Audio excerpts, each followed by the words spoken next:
Assalamualaikum warahmatullahi wabarakatuh.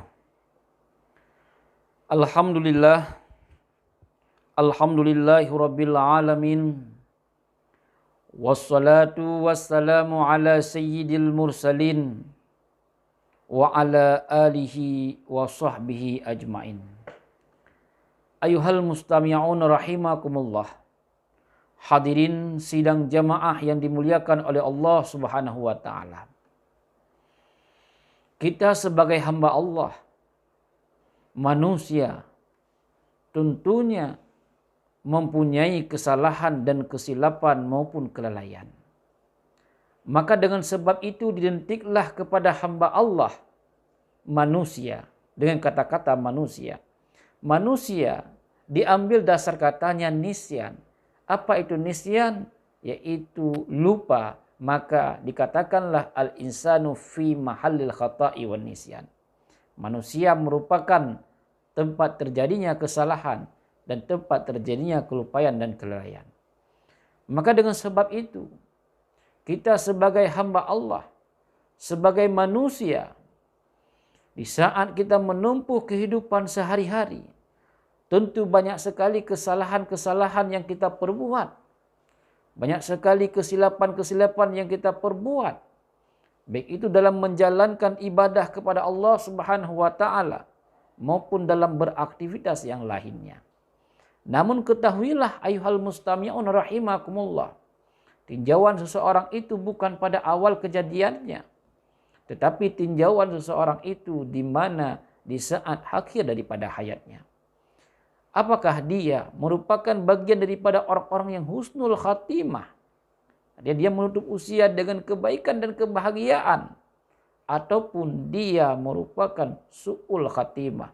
Maknanya dia menutup usia dengan dalam keadaan kemurkaan.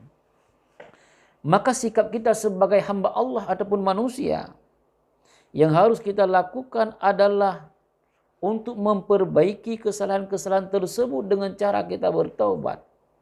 Namun apa taubat itu? Makna yang sesungguhnya bagaimana? Apa syarat-syaratnya? Maka kita juga harus mengetahui hal tersebut untuk dapat menyempurnakan taubat kita kepada Allah.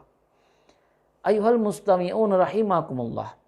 Imam Al-Ghazali dalam kitab Minhajul Abidin menjelaskan kepada kita, taubat itu merupakan satu usaha daripada segala usaha hati.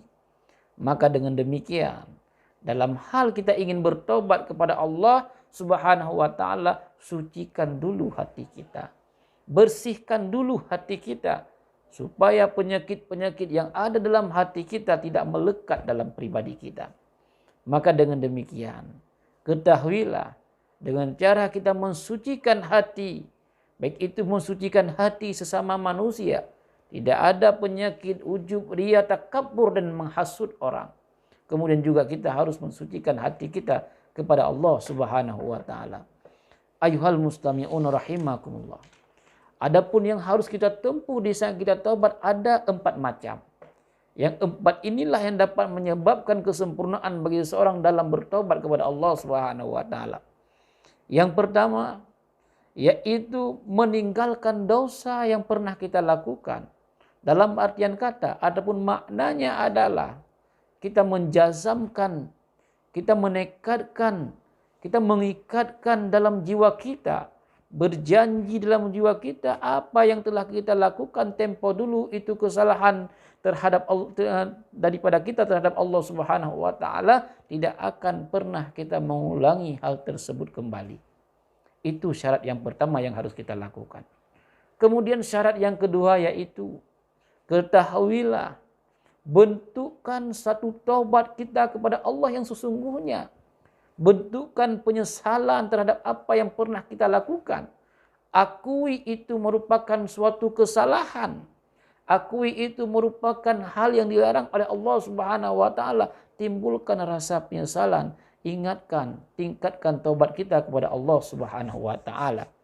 Maka 2 syarat ini insya Allah akan membantu kita membentuk syarat yang ketiga. Apa itu syarat yang ketiga? Syarat yang ketiga adalah meningkatkan ketakwaan taubat kita kepada Allah Subhanahu wa taala. Maka kita harus memilih meninggalkan dosa secara keseluruhan. Bukan hanya dosa yang pernah kita lakukan tempo dulu, juga kita harus meninggalkan semua kesalahan-kesalahan walaupun belum pernah kita lakukan. Walaupun belum pernah kita kerjakan kemaksiatan itu, tetapi bila mana kita taubat, wajib kita meninggalkan perbuatan dosa itu secara manzilah ataupun secara kedudukan dan derajat daripada dosa tersebut.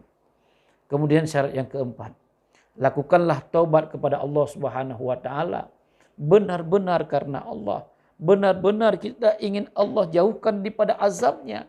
Benar-benar kita ingin taubat, bentuk penyesalan, jazamkan dalam hati kita sehingga terbentuklah taubat kita yang sesungguhnya, terbentuklah kesempurnaan daripada taubat kita. Ayuhal mustami'un rahimakumullah.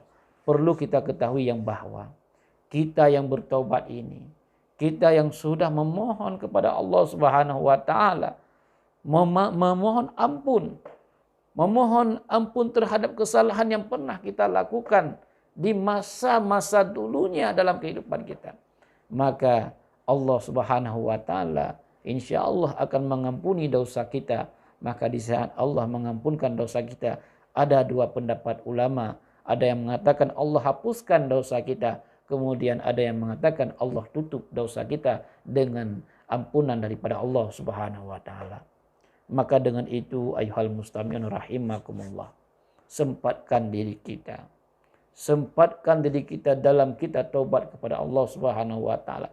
Sesibuk apapun boleh kita, sepeduli apapun kita terhadap dunia, namun sisakan waktu untuk kita meningkatkan taubat kita kepada Allah Subhanahu wa taala. Bila mana tidak mempunyai waktu yang kosong, maka kosongkanlah waktu, karena sehat tidak selamanya melekat dalam jiwa kita. Kalaupun kita punya rencana di saat tua kita akan taubat kepada Allah, tetapi ingatlah sehat tidak selamanya di saat muda.